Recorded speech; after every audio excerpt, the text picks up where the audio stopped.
ರಾಯಚೂರು ಜಿಲ್ಲೆಯ ದೇವದುರ್ಗ ತಾಲೂಕಿನ ಅರಕೇರಾದಲ್ಲಿರುವ ಪರಿಶಿಷ್ಟ ವರ್ಗಗಳ ಕಲ್ಯಾಣ ಇಲಾಖೆಯ ಮೆಟ್ರಿಕ್ ಪೂರ್ವ ಬಾಲಕಿಯರ ವಿದ್ಯಾರ್ಥಿ ನಿಲಯದಲ್ಲಿ ವಿದ್ಯಾರ್ಥಿನಿಯರು ಬೆಳಗ್ಗೆ ಒಗ್ಗರಣೆ ಉಪಹಾರ ಸೇವಿಸಿ ಅಸ್ವಸ್ಥರಾದ ಘಟನೆ ನಡೆದಿದೆ.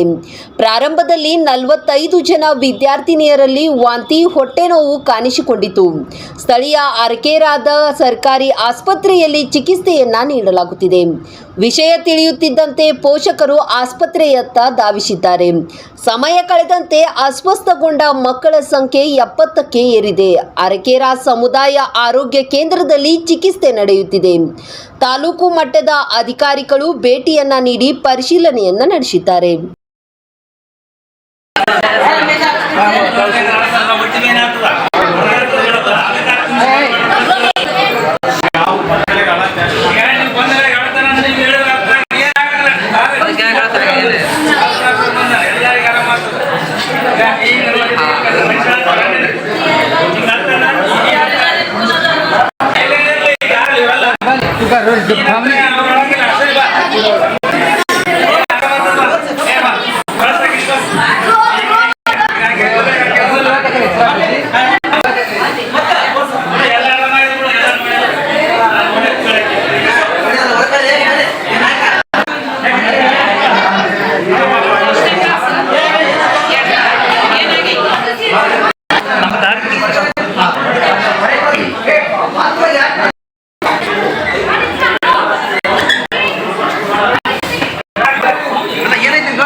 ಇನ್ನಷ್ಟು ಹೆಚ್ಚಿನ ಸುದ್ದಿಗಾಗಿ ನಮ್ಮ ನ್ಯೂಸ್ 11 ಕರ್ನಾಟಕ ಚಾನೆಲ್ಗೆ ಲೈಕ್ ಮಾಡಿ, ಶೇರ್ ಮಾಡಿ, ಸಬ್ಸ್ಕ್ರೈಬ್ ಮಾಡಿ.